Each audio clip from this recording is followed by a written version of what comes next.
This is problem 3-76. It's on page 138. An insulated piston cylinder device contains 100 liters of air at 400 kilopascals and 25 degrees Celsius. A paddle wheel within the cylinder is rotated until 15 kilojoules of work is done on the air while the pressure is held constant. Determine the final temperature of the air. Neglect the energy stored in the paddle wheel. Okay, so let's draw the system first, as usual. The system is insulated, and what that really means is that there's no heat transfer during the process. We know there is a paddle wheel that allows us to transfer work into the system. We know the pressure in the system is constant. And so if we transfer work into the system, then essentially we're depositing energy into the system, and what will happen is the amount of energy in the system will increase. So it's kind of like we have a deposit and the bank account is going up. So the volume in state 1 was given as 100 liters. The pressure in state 1 is given as 400 kilopascals. The temperature in state 1 is 25 degrees Celsius, and the paddle wheel work is 15 kilojoules. Okay, so if our goal is to find the temperature in state 2, then we have to somehow figure out what this work does to the air. How much does it change its temperature, its pressure, or whatever?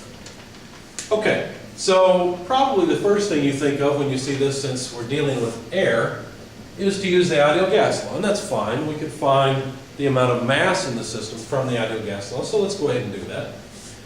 The mass in the system is PV over RT by the ideal gas law, so that's 400 kilopascals multiplied by 0.1 cubic meters, which is 100 liters, divided by the gas constant for air, which is 0.287 kilopascals cubic meters per kilogram per Kelvin. You can find that in the appendices. Multiplied by the temperature. Now the temperature is 25 degrees Celsius, but you have to be careful. In the ideal gas law, you cannot just use temperature in relative units. You have to use it in absolute units. So you have to add 273 to get Kelvin. So now the temperature will work, let's see, kilopascals, cubic meters cross off, and we're just left with kilograms in the denominator of the denominator. So the amount of mass in the system, plugging all these numbers into your calculator, comes out to about 0.4677 kilograms of mass of air. So there's almost half a kilogram of air in this system. Okay, well that's all well and good. We'll probably need that as we go along. But what effect does adding 15 kilojoules of energy to the air have? What happens? Well, you have to be careful with that because we're not just depositing energy into the air, there's also a withdrawal. Do you see it? You can pause the video at this point and see if you can determine where the withdrawal is located. Okay, welcome back. Did you find it? Well, the withdrawal is right here. There must be boundary work because if energy is deposited into the air, you can imagine that air is going to increase its temperature, and so since its pressure is constant, that means the volume will have to expand. And as the volume expands, remember basically this is a system that's taking up more space at the bottom of our ocean of air that we all live under. And so basically it has to do boundary work, or the system has to do boundary work, and that requires energy. So energy flows out of the system, and that's where the withdrawal occurs. So let's use an energy balance. We've just danced around it so far in our conversation, and determine what effect this work has and this withdrawal of work has on the system. So Q minus W equals delta U. There's our energy balance. It just says that heat transfer into the system less work transfer out of the system is equal to the change in the energy of the system. Another way of saying this is that the net deposits in the form of heat less the net withdrawals in the form of work is equal to the change in the account balance. Now, the system is insulated, and therefore the total amount of heat transfer is zero. But notice we have two forms of workflow. We have work flowing in via the paddle wheel and work flowing out via boundary work. So this, again, suggests or implies that there is a summation sign on that work. In fact, the way it looks is the work that flows in via the paddle wheel, we must apply a negative sign, right? Because work into the system is negative, work out of the system is positive. So there's our work from the paddle wheel flowing in. Work flowing out of the system is positive, and that's just the boundary work. And that's equal to the change in the energy of the system. Now let me expand this just a little bit. This is the total internal energy change. If I multiply the mass in the system by the specific internal energy change, or M little delta U, then that is the same thing as the total internal energy change. So this is just the energy change in the whole system. This is the energy change for each mass in the system. Okay, so the paddle wheel work, expanding this just a little bit, let's see, we've got a negative sign, so minus the boundary work is equal to M delta little u. We know the paddle wheel work. Let's see, we need to somehow come up with this boundary work, because notice what we're really trying to do is find the temperature in state 2. And really this delta U has to do with the beginning and ending account balance, if you will, of the air. It's the amount of energy in the air. And the amount of energy in the air is related to the temperature of the air. So that's really what we're trying to do here, is isolate delta U, or keep massaging this equation around, if you will, to finally get what we want out of it. So the paddle wheel work less the boundary work. Well, what equation do we have that would give us the boundary work for this problem? Well, if you go back to the end of chapter 3 and you look at your boundary work equations, you'll see one that says that for constant pressure processes, boundary work is P delta V, where this is the total change in volume. Okay? And so that will allow us to calculate or to quantify the effect of the boundary work. On the right-hand side, the delta U we can leave alone. Now you might be at this point tempted to say, well, yeah, but this is mass CV delta T, because once again you might want to write this. I have you write this frequently in class. Remember that delta U goes with CV, delta H goes with CP. You need to drill that into your brain and have it memorized. But basically, delta U equals CV delta T, and while that's true, this won't help us solve the problem. Let me show you why. We don't know the change in volume. We don't know how much the system changes volume at all. Now we can iterate and solve this. We can guess a change in volume and iterate to see if it works, but that's too difficult.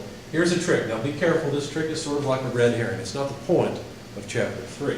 This trick is just something you can use in this situation. So if you put the boundary work on the right-hand side as follows, I'm going to put it on the right, and I'm going to change it to a specific volume instead of a total volume. All I really did is I took away the negative sign by putting that term on the other side, and then I factored out mass times specific volume.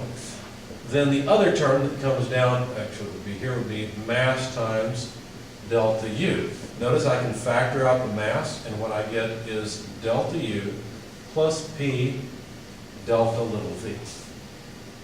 Okay? So if you haven't dealt with enthalpy very much, you may not recognize this, but this is in fact enthalpy. Let me prove it to you. This is M times U2 less U1 plus P V2 less P V1, just expanding both of the difference terms. Now, since the pressure is the same in both state 2 and state 1, I could simply put subscripts 1 and 2 on it. It would still be okay. This is M. Now let's put the like terms together. We'd have U2 plus P2 V2 less the quantity of U1 plus P1 V1. And you might recognize this as the definition of the specific enthalpy in state 2 less the specific enthalpy in state 1. Now let's use this idea, the fact that we can approximate changes in enthalpy by Cp delta T. So this should be approximately M Cp T2 less T1. Okay? So there's our equation where we finally have the temperature in state 2 in the equation. Let's see, let's go back up here and get rid of some of this. Start over.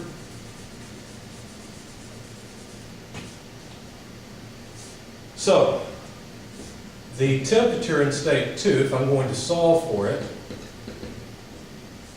let's see, it would just be the paddle wheel work from the left-hand side divided by MCP, okay, plus T1. So the paddle wheel work we were given, I don't think I wrote it down, yeah, here it is, it's 15 kilojoules. So 15 kilojoules of paddle wheel work divided by the mass, which is 0.4677 kilograms, divided by CP. We need the heat capacity of air at constant pressure. Fortunately, that's a number I have memorized, but you can find it in the back of the book. It's along with the gas constants. It's in the first appendix, since we're in metric units, first page, in fact, of the appendix. But it's 1.005 kilojoules per kilogram per Kelvin. There's the heat capacity at constant pressure. So we've got paddle wheel work, mass, CP, plus T1, and T1 was given as 25 degrees Celsius. That's where the system begins. So if you plug all that into your calculator, what would you get?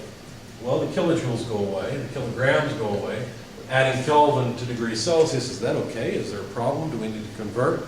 Well, no, we don't. Remember, this is really just a difference term. This is how much the deposit of paddle wheel work changes the temperature. Okay, so a change of 1 Kelvin is the same as a change of 1 Celsius.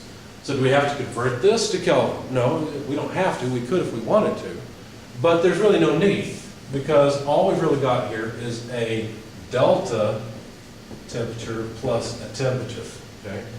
So that's all we're doing. We're just saying it's this temperature plus however much it changes due to the paddle wheel work. Okay, so let's plug in, well, you plug all that into your calculator, and you find that the temperature in state 2 is about 56.91 degrees Celsius. Now note that this includes the loss of boundary work. If this system had been a constant volume system, the temperature would go up even farther, because more of the energy would have stayed in the system and would have changed the temperature of the system. Notice there would be no boundary work in that case, because if the system is rigid and the volume doesn't change, then you're not pushing the atmosphere out of the way and you're not doing any boundary work. Okay? So there's our result, 56.91 degrees Celsius.